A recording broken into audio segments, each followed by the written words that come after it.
مدینہ منورہ میں عید کا دن تھا۔ ہر طرف خوشی کا سما تھا۔ بچے نئے کپڑے پہنے ہوئے ہاتھوں میں کھلونے لیے ہنستے کھیلتے گلیوں میں دوڑ رہے تھے۔ ہر گھر سے خوشبوئیں آ رہی تھیں۔ ہر چہرہ خوشی سے کھلا ہوا تھا۔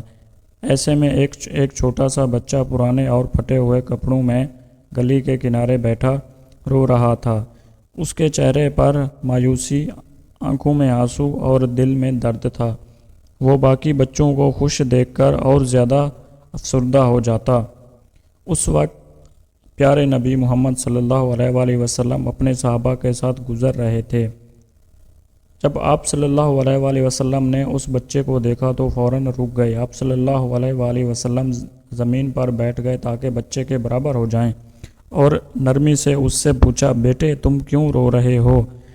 یہ عید کا دن ہے، سب بچے خوش ہیں، تم اداس کیوں ہو؟ بچہ آپ صلی اللہ علیہ وآلہ وسلم کو دیکھ کر چونکا، مگر نرمی اور محبت سے لبریز آواز سن کر کہنے لگا، میرا کوئی نہیں ہے، میرے والد جنگ میں شہید ہو گئے، ماں بھی بیمار ہو کر دنیا سے چلی گئی، کوئی نہیں جو مجھے نئے کپڑے لے کر دے، کوئی نہیں جو میرے سر پر ہاتھ رکھے، سب بچے خوش ہیں مگر میرے لیے یہ دن اور بھی غم کا دن بن گیا ہے۔ یہ سن کر نبی صلی اللہ علیہ وآلہ وسلم کی آنکھوں میں آنسو آ گئے۔ آپ صلی اللہ علیہ وآلہ وسلم نے بچے کو اپنے سینے سے لگایا اور فرمایا، بیٹے کیا تم راضی ہو کہ محمد صلی اللہ علیہ وآلہ وسلم تمہارے باپ بنے، عائشہ رضی اللہ تعالیٰ عنہ تمہاری ماں بنے، اور فاطمہ رضی اللہ تعالیٰ عنہ تمہاری بہن؟ بچہ حیرت میں پڑ گیا۔ یہ وہ الفاظ تھے جنہوں نے اس کے دل کا زخم بھر دیا۔ وہ خاموشی سے آپ صلی اللہ علیہ وسلم کو دیکھتا رہا جیسے کسی خواب میں ہو۔ نبی کریم صلی اللہ علیہ وآلہ وسلم نے اپنے گود میں اٹھایا، گھر لے گئے، اسے نہلایا، نئے کپڑے پہنائے، خوشبو لگائی اور پھر اپنے دستے مبارک سے اسے کھانا کھلایا۔ اب وہی بچہ جو کچھ دیر پہلے تنہا اور غمگین بیٹھا تھا، مدینے کے سب سے محترم گھر کا فرد بن چکا تھا۔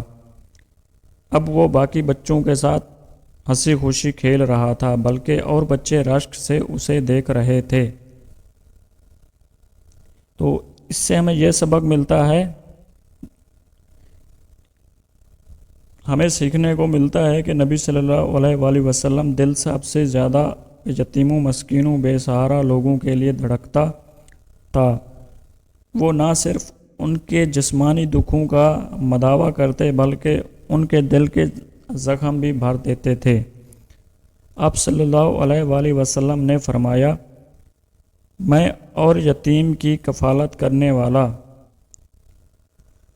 جنت میں اس طرح ہوں گے جیسے یہ دو انگلیاں، اور آپ صلی اللہ علیہ وآلہ وسلم نے اپنی شہادت اور درمیان والی انگلی کو ملا کر دکھایا۔